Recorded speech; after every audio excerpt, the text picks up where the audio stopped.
Welcome to a new series of the CRA podcast titled CRA Tips, a series created for CRA practitioners. We know that managing the Community Reinvestment Act program for your financial institution can be challenging, given the plethora of competing priorities. We know you're busy, so we will keep it tight and to the point. The weekly CRA tips are designed to give you something quick to digest in between our CRA webinars, our newsletters, and blog posts. And for those of you who are new to me, I'm Linda Izuka, your host and founder of CRA Today and the CRA Hub. The CRA Hub is an exclusive membership for bankers to master the Community Reinvestment Act and transform disadvantaged communities through the power of economic development. And if you are joining the podcast for the first time or are new to CRA Today, you'll find that I'm very passionate about this community development work.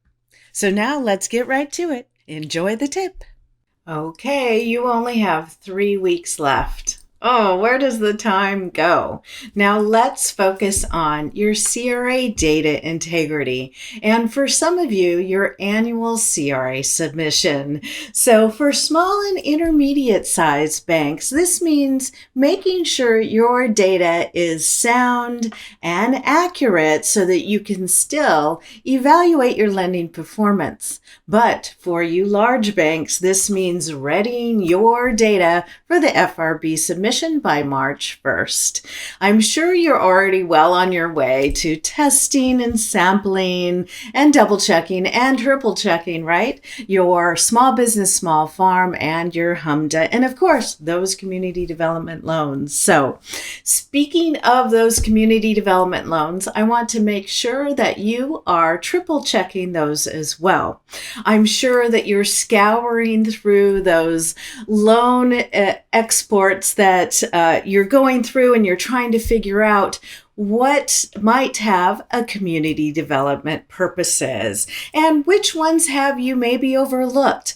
I estimate that over 90% of banks underreport their community development loans. I know, it's a crazy statistic. So in the perfect world, I don't know where we are or where that is anymore, but in the perfect world, your loan officers would be involved in identifying community development loans in advance, right? So of course, when they're originating a loan, they know a lot about the borrower and the intended purpose of the loan. They might say, hey, CRA officer, this might have a community development purpose. Take a look, right?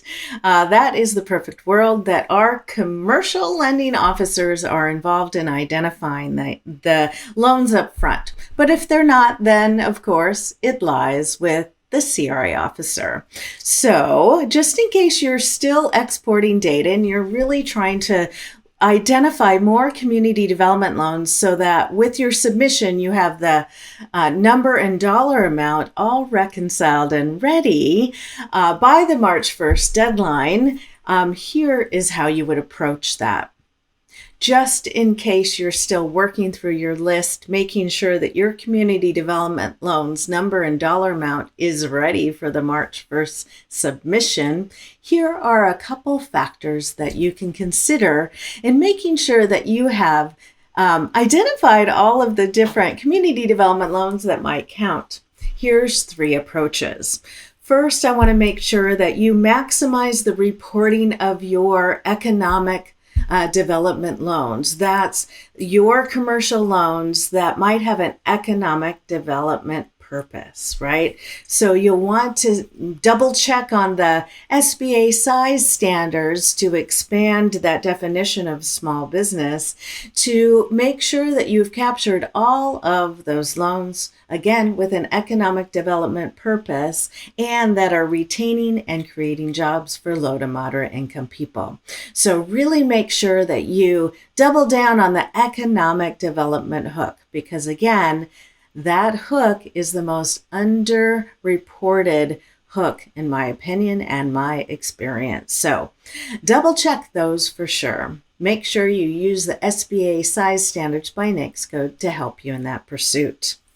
I also say double check those renewals to the extent that you have identified community development loans in the past. You can look at major modifications and renewals to see if it meets the technical definition of a new origination. And you can count the renewals possibly as a new origination under the CRA. So I always say, look at those renewals to see if you can pull those loans again as a new community development loan. You want to look at the Q&A to make sure that you have those definitions right. And then third, I really want to make sure that you have the documentation in order to back up your community development loans. The devil's in the details. It's one thing to identify all these community development loans, but it's a whole nother thing to document.